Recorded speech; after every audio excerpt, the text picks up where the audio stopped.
Good morning, good evening, or good night, wherever in the world you are. Hope you're having a wonderful day and welcome to your latest Nottingham Forest video. In today's video, we will be doing our usual in-depth analysis for the Forest versus Mitrovic, Fulham game. And we'll be talking to you about the good, the bad, and the ugly, really. We'll be going through the goals we conceded. We'll be talking about the shape of the team. And we'll also be covering the Forest's second goal once the shape changed and why it became so dramatically different. Look, as always, I'm going to give my disclaimer out. If you are a Forest fan who doesn't like players being called out or mistakes being pointed out, this isn't the video for you. Wait till we do a video tomorrow or go find another channel if you don't like what I'm doing. It's entirely up to you. But we need to get into it. So before we do, as always, guys, please do give the video a quick like. Subscribe to the channel if you are new, and if you would like to support the channel, think about becoming a member for 99p. You'll get all the perks, including the Forest emojis. Okay, guys, let's get into it, and let's jump in. We'll start with the Fulham goals, because I think that's important that you see what happened in them. So let's jump over to the full screen now. Okay, so there's certain people, shall we say, or person, that was at fault for this goal. Look, it's Ryan Yates. Like it or lump it, Ryan Yates was at fault for this goal, and he was at fault for a lot of the Forest goals. And we'll talk you through them one by one. But obviously, we're going to start with the first one, and we're going to show the position here as well. Adebayo, or however you say his name, is being marked by Ryan Yates. Ryan Yates is touch tight to him. I like to see that, the hand kind of feeling where the player is, and that's absolutely fine. What you need to watch is what Mitrovic does when he comes here in a second. And what he's going to do, he's going to nicely block off Ryan Yates as Adebayo peels off to come around the back there. So if we move this forward a frame, so that's the sequence that's going to happen. I'm going to show it to you through here. As you can see now, Yates is holding him off, which is fine. But he's pushed Yates and he's going to peel off round that way in a second. So let's jump forward. And at this stage, he's peeled off and Mitrovic has nicely blocked Ryan Yates from following his run around him that way as well. Now, could you call that a foul? Maybe, but that's not really the point that we're discussing here. And Adebayo, he's just coming round in the picture in a second. So let's move it forward a frame. Now Yates has realized he can't get round. So what he's going to do is invert and go the long way around, if you like, which is fine.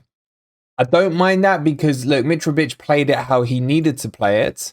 And if you look at it from this angle now, you can see, I'll just highlight the two players. There's the goal scorer and there's Ryan Yates as well. They're going to come around here to meet where the ball is going to go and end up, obviously, the Fulham first goal going in. So what happens next is, as we move it forward, the issue I've got with what Ryan Yates does is the whole time he's just here, guess what? Ball watching. At no stage has he figured out where the person he was meant to be picking up is, and he's completely lost him throughout this sequence. If we move it forward now, he's overcommitted anyway, even though, and still he's ball watching. But the problem he's created here is his body shape. It's in this like slightly inverted L, I don't know, whatever you want to call it. And what that means is he's not starting from a vertical base when he goes to jump up for the ball. Problem is, anyway, he's misread the flight of the ball, and he should be more here, really, about a yard further back, and he would have been better aligned for the ball flight. Now, if you look at it from the other angle as well, I just want to show you here, he's still looking this way. And trust me, I've looked through the whole sequence. I'm not going to show you it frame by frame. But what's happened is at no stage has he picked up where the Fulham defender is at all. It is not until you move it forward another frame here where he's jumped. Now, as you can see from his body height, his jump is nowhere near high enough, and that's because of the shape of his body. He wouldn't have got it anyway. He needed to be more in that position there to have gotten the ball. And from there, obviously, as you can see here, body shape all wrong. He's now trying to lean back to correct his mistake and correct his positional play. Is too little, too late at that stage. And then if we put it forward, header is made. Ryan Yates is nowhere. A good header, actually. Could Henderson have done much more for it? Maybe, maybe not. But for me, the key to this whole sequence was what Mitrovic did. Where is it gone? Let's just jump back a few frames. Right here, where he blocked him off. That completely threw Ryan Yates off. And even though he did what he should have done, which was to get back round, he needed to be keeping an eye on Adebayo and just making sure he was tracking his run. Because when it came to the actual challenge, which is here, he really should, he should have aligned himself to meet the defender again and try to either just impeding his jump would probably have been enough to stop the goal from going in. The rest of the defense, it has to be said, everyone was roughly where they needed to be. Mark there, mark there, mark there. He's still holding Mitrovic on the edge of the box. I think that was McKenna, and he's covering the player there. The only disconnect that happened in that whole defensive sequence was Ryan Yates being poorly positioned and poorly readjusting himself when it came to the actual goal. So, look, it's corner goals. These do happen. Clearly, Fulham have worked on this on the training ground. Maybe they've even targeted Ryan Yates as the person, or it just so happened that Ryan Yates was that second man on the edge of the box. It was a well-worked corner, but it could have been easily stopped. So that is goal number 1. Okay, let's move on to goal number 2 and talk about what happens here. And again, I just want to show you why this 3 at the back isn't working, because the shape of the team completely collapses on any kind of counter-attack or any turnover of position. Now, what we got here, we got Nico Williams there. This is Bolly. Yes, Bolly, our centre-back, who should be somewhere around here. He is way up the pitch. Now, what I do like is what Yates has done here. And he's dropped into the hole, which is what he should be doing in that position to cover off Nico Williams, more so than Bolly. I don't know why Bolly was so high up the pitch. You got Freuler here, who's in an okay position, and you've got Lodi just off the screen at the bottom. You guys can't quite see it if I just zoom out slightly there. You can see Lodi there just off position. Then you got Kirk is in an okay position, and then McKenna is off screen as well. So at the moment, you're looking at this thinking, okay, the danger isn't too bad. Danger isn't too bad. As long as Nico Williams can get himself back into that position, we should be okay. And Bolly needs to get his ass all the way back. Let's move this on a frame for you guys. And what happened? They cut the ball across the park, came down the right-hand side, flapped around with it a bit behind my head here. And then they brought it into the edge of the box here with will.i.am. Now, again, when you look at the sequence of play, what's happened is that you've got McKenna, fine there. You got Lodi, fine there. He's got the ball, but he's aware of the overlap from Tiddy there. And then on top of that, you've got Freuler on the edge of the box, and you've got here is where the issue currently is. So what you're looking for here is Bolly should have recovered back quick enough. Ideally, you want him here, actually. And Williams as well, back probably where the second X is as well. So in essence, Yates is trying to hold off 2 players. Now, the few issues I've got here is the same issues we've had with every analysis we've done here, is the ball watching. Kirk, ball watching. He should have taken this man off Yates to allow Yates to come in front of Pereira there, but he's ball watching. McKenna is ball watching, but I'll grant him he can see the man there as well. You got Morgan Gibbs-White. He has to ball watch. He's obviously up against Williams.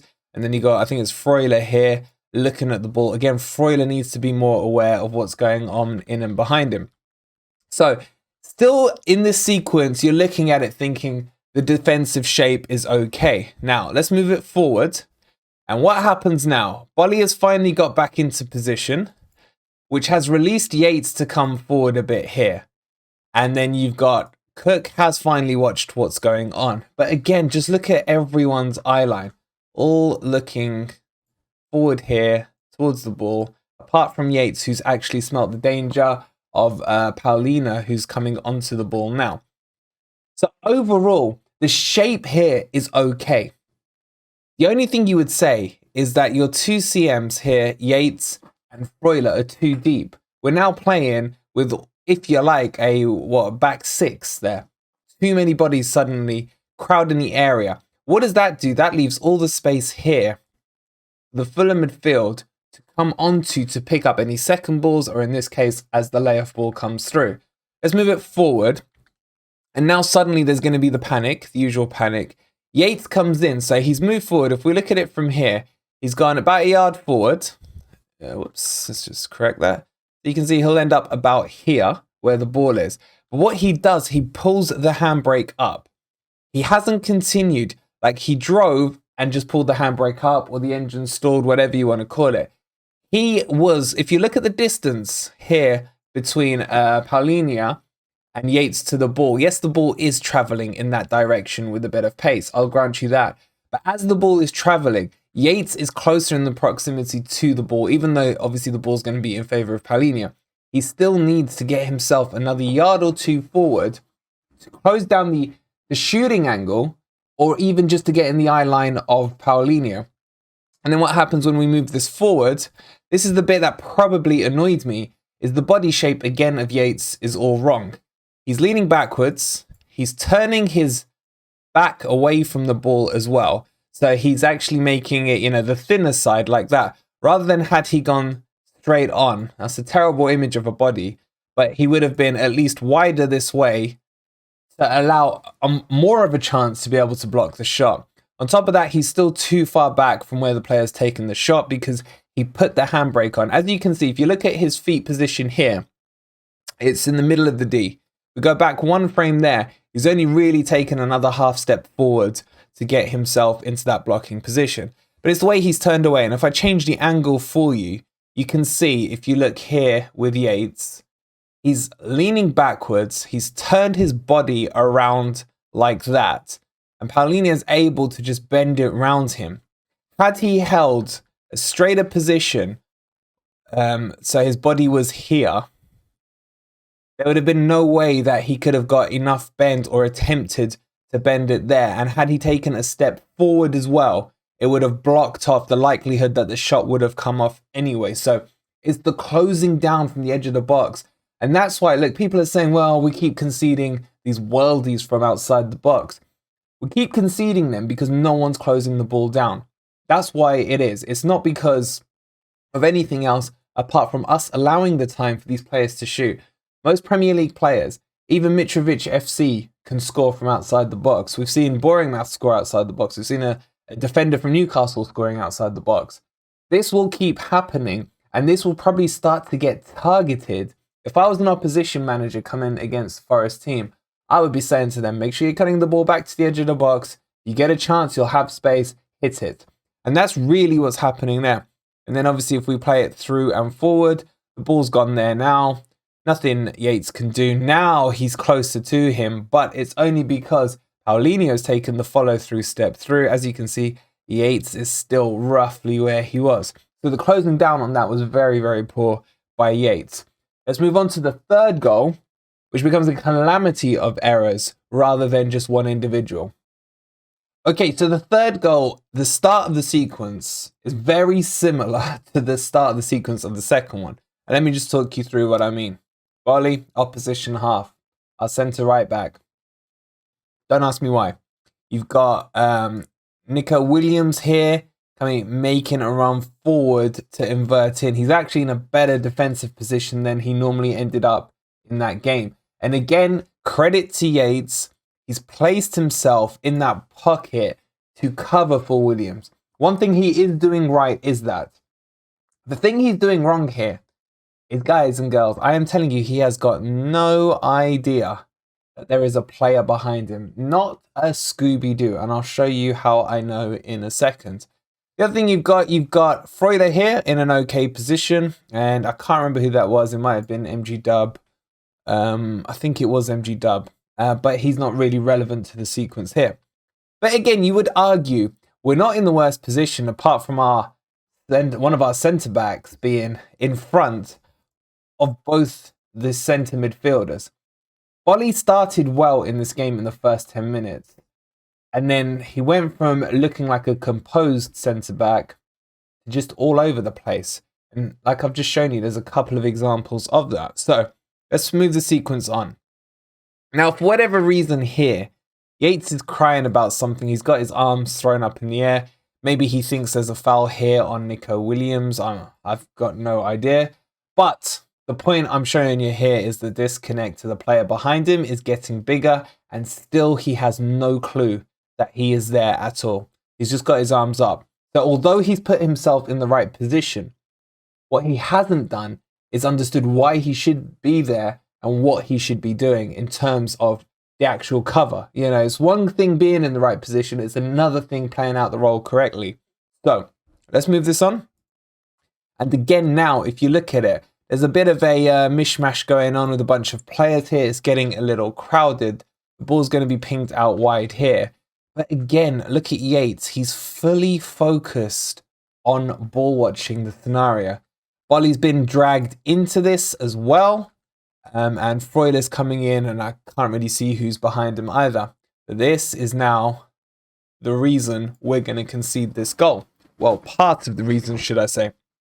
So that happens there. Again, it's Ball Watch FC, which is a real pain in the ass for me at the moment. Everyone's just ball watching. And if we run this forward now, the ball's come out wide, and the winger here is on his bike. Yates, still not a clue. He's still watching the ball and not covering. Now, I will say Nico Williams is out of position. Bolly is out of position. But players do go out of position, but it's important that the person who's covering them, and that's the whole point of playing this 3-5-2, is that when your wing backs go forward, that the CMs will step in and cover. So he's done, as I've said, that point right, but he's not done it right in terms of understanding where the danger is and where the man is. Let's roll this forward. The ball's gone through. Still no clue. Still not a clue. Why? Because he's still ball watching the ball. Now, he may sense that the player is now there, but it's too little, too late. Ball's gone through into the channel. Now he knows he's there. And suddenly, as always, you'll always find in a lot of the goals we concede, this is the general pattern of the Forest defense, running, chasing after the ball, rather than being in a correct position where they're coming to meet the ball. There's a big difference between the two. So let's move this forward again into the next bit. And I just want to show you here the actual sequence itself, the position of the players, of the rest of the defense is actually okay. So you've got McKenna here in the middle. You got Lodi covering wide. It's rare to see Lodi back in that position, but he was correct. And then you got Cook here as well. So you've actually got a 3 covering. The problem here is obviously Yates lost his man early on and didn't see it. And then you've got, I think it's Freuler working his way back as well.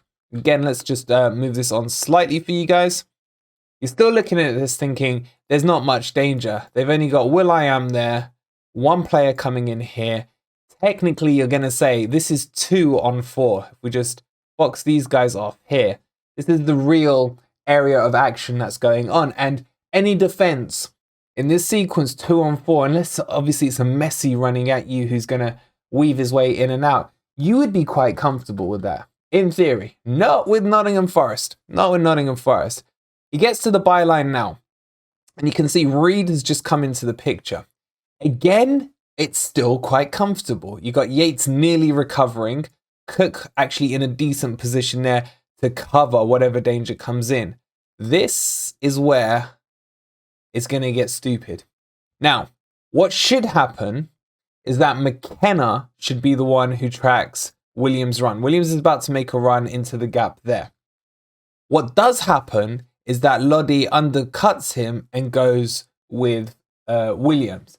That's mistake number 1, that Lodi shouldn't have been the one who went with the runner. However, once he's committed to making that run, then McKenna should double back out to cover it, because as you can see here, there's no one apart from Reed in terms of danger who can impact the play. So if we just move this forward slightly, let's just clear the lines first. And now you can see exactly what I just said to you is going to happen. Lodi's gone with the runner. Now what actually happens is that McKenna joins him and they end up double running.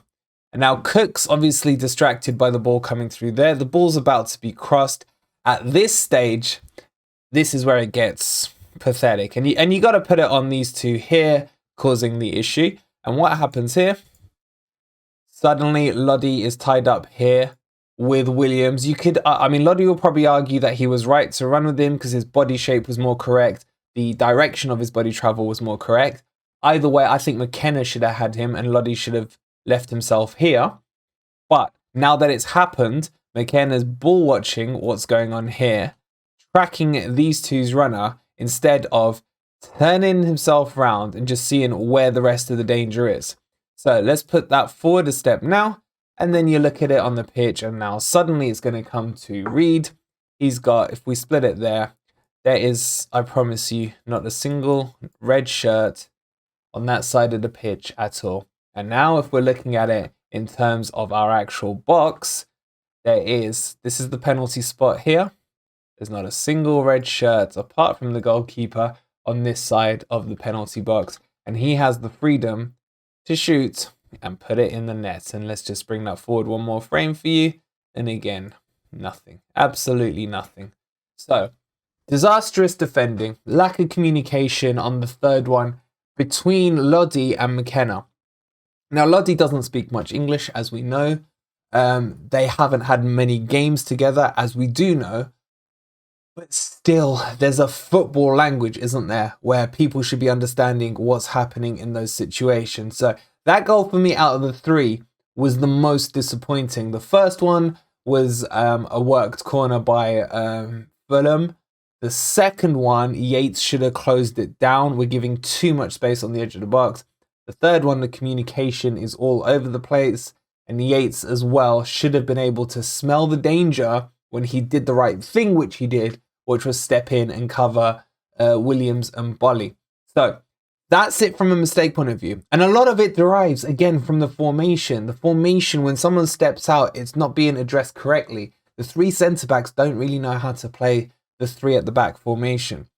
Now, what then happened is we changed into a 4-2-3-1. And suddenly Forest looked very balanced. Now, I will add as well the caveat of Fulham were 3-1 up at this stage. They are going to sit a little deeper. But Forest started to make better transitions into the Fulham half because suddenly we had a midfield. Suddenly we had bodies in the midfield. And it gave us the ability to get our foot on the ball. And obviously O'Brien came on, which changed the flow of the game. So let's jump in and have a look at the Forest goal. Okay, so now we're in the 4-2-3-1, as I just mentioned, and already the shape looks 100 times better. If you look at it here, you've got Yates, or you can't, let me just zoom out a little. You got Yates here playing in the CDM of the two roles, you know, because you'll have the 2 and the 3 in the midfield. If I just zoom in just to make it easier for you guys to see.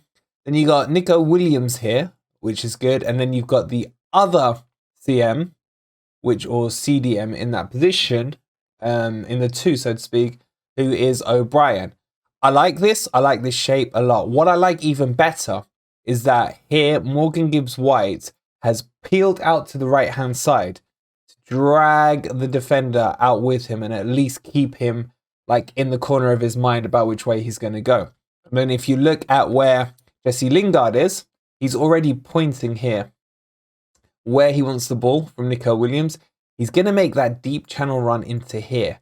Now, why is this good? Because the Fulham midfielder here has no clue that Lingard's behind him. And Lingard's going to come in with the momentum of, obviously, pace, as in running onto the ball. He's going to get to that ball guaranteed first, where the Fulham defender is quite Fulham midfielder, is quite static here. So Jesse Lingard's going to step into the pocket here, going between the lines, which is brilliant. And it's probably the best sequence I saw Jesse Lingard do this whole match. Now, I have to apologise. During the match, I thought that this was actually O'Brien. It was actually Lingard. And what Lingard's going to produce is his first moment of magic in 2 months of being at Nottingham Forest with this ball that he's going to deliver through to Brennan Johnson. Now, the other thing as well, because Morgan Gibbs-White has peeled out to the right, it forces this matey guy here to make sure that he's got his eye on Brennan Johnson, because he can't tag him to Ream here, who's playing there, because Ream has to worry about Morgan Gibbs-White. So already, just from a positional sense and an attacking point of view, you've got the defenders on guard because they don't know which way you're going to move with it. So let's move this sequence forward now. And the ball comes into Lingard. As I said, he easily got the jump on the midfielder here. He's going to get the ball. He's already had a look to where to where Brennan Johnson is. Now, Brennan Johnson has a nice pocket area to work in here, wide on the right with his pace. If the right delivery comes through, he's always going to win that battle. And you can see here, Morgan Gibbs-White is going to double down with him below, which forces Ream to not be able to track Johnson's run as well. And it just works so much better. So the ball comes in now from Lingard. And as you can see, Johnson's position is already expecting where the ball's going to go. He's got the jump on the defender, who's static in his body position, and his momentum is going to push him slightly forward. So as long as the ball is delivered correctly into the area there, it's going to create a chance. And that's exactly what happens. A beautiful ball in from Lingard. The defender committed by jumping in a panic to get to the ball. That's him, game over, out of the defensive attack there. And Johnson's got the pace and obviously the skill to get onto the ball first there. So let's move that along. And as you can see, the original defender is here, out of the equation. Now Johnson's looked up. What he's trying to do, obviously, is just curve the ball into Surridge's path there. But I just want to talk about the shape of the rest of the team. If I zoom that out, O'Brien here, in between the pockets. There's your defensive line. That defender is out of position. Here's your midfield, trying to track back. O'Brien does this beautifully, that he's got in the pocket between the two. As you can see, this little head down here is Loddy, who's coming himself in down the left-hand channel, which is perfect because if the ball is over hit by Johnson, he's going to be the first one in there. The shape is dramatically different when you look at the sequence here. So let's play that on further now. And if you have a look at everyone and who's involved, it's the same thing. O'Brien is still in that pocket with acres of space in front of him. Loddy's nearly alongside him with all this space open as well. If I was being critical of Loddy, probably I would have wanted him around here. Just in case, like I said, the ball did come a bit too far and then he would have been able to get onto the back post of it. But nonetheless, the position isn't bad where he is. The Fulham midfield are completely out the equation. Ball comes across. It's a bit of a poor one, but the defender panics and has to back heel it. But again, look at the shape. Look, if you do the defensive line there against the midfield line here, who's in the pocket? You've got O'Brien in the pocket and now Loddy working his way into the pocket. That's how football needs to be played, those holes between the two lines. Push it on forward, defender panics, back heels it into the space. And again, still, that midfield is not in space. Loddy's in a decent position. Surridge is just about onside. But O'Brien has the calmness and the composure to send it into the box there. And it's an absolute beautiful goal. I would argue that that's our best goal of the season so far. Mainly because most of our goals have been from set plays at the moment. But it's really encouraging signs that if we can change our shape into a 4-2-3-1 or even a 4-3-3, it will work very similarly. That's the kind of space that's going to be created, and that will cause the space to be created between the two pockets between the two lines. Because you end up creating two pockets where you have two sitters, be that Coyote and Yates or Mangala and O'Brien, and then the three in front of them with maybe Morgan Gibbs-White, Jesse on the left, or Dennis and Brennan Johnson on the right. You're causing like a double midfield line in there. And as you can see, O'Brien played it to an absolute T and absolutely perfectly. So although I was annoyed about the result, I'm hoping now that having seen, and it's the reason I've got him Cooper on the thumbnail, having seen the change in the flow of the game in terms of how much more balanced the team looked as well, that Cooper will take into consideration switching into that formation from the start. The three at the back isn't working. We're all at 6s and 7s when it comes to where everyone should be, the position when someone steps out, they're not reading the game as well. But that new that formation in the 4-2-3-1 is designed for us. Brennan Johnson came to life out wide on the right. The midfield working their way into the pocket. It just suddenly looks like it's working. So overall, very disappointed with the result. However, I want to thank the Fulham fans who have been messaging me because it really did trigger a nerve with them, didn't it, when I called it Mitrovic FC. They really have this low self-esteem issue when it comes to everyone calling them a one-man team, which they 100% are. But they were very excited that they had different names on the score sheet today. Either way, it doesn't really matter because Fulham aren't going to do anything in this league. And I did have a little peek into their trophy cabinet. I couldn't find it. Guys, fun fact for you. Do you know Fulham have never, ever, ever won a major trophy in their club's history? Wow. Imagine having to be a Fulham fan. Anyway, guys, there's a lot to take in there. I'd love your comments and your thoughts on it. I know probably some of you are going to say I've been too harsh on Yates. I don't think I have, but if you think I have, let me know in the comments down below. But at least explain to me why you think I've been harsh on him.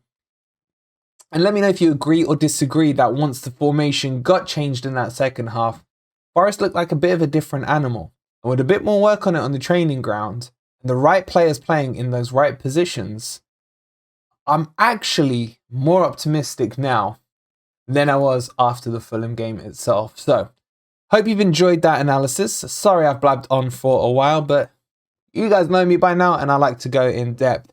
Before you go, if you'd be kind enough to leave a like on the video, subscribe to the channel if you are new, and if you want to support us, you can either become a member for 99p, or if you're doing any shopping on Amazon, just use our link down below. It's completely free for you to use, and Amazon will, of course, give us a bit of commission for guiding you there. There's loads of special offers going on Amazon. We've got them all linked on our shop. Thank you for watching. We'll catch you on the next video, and come on, you Reds.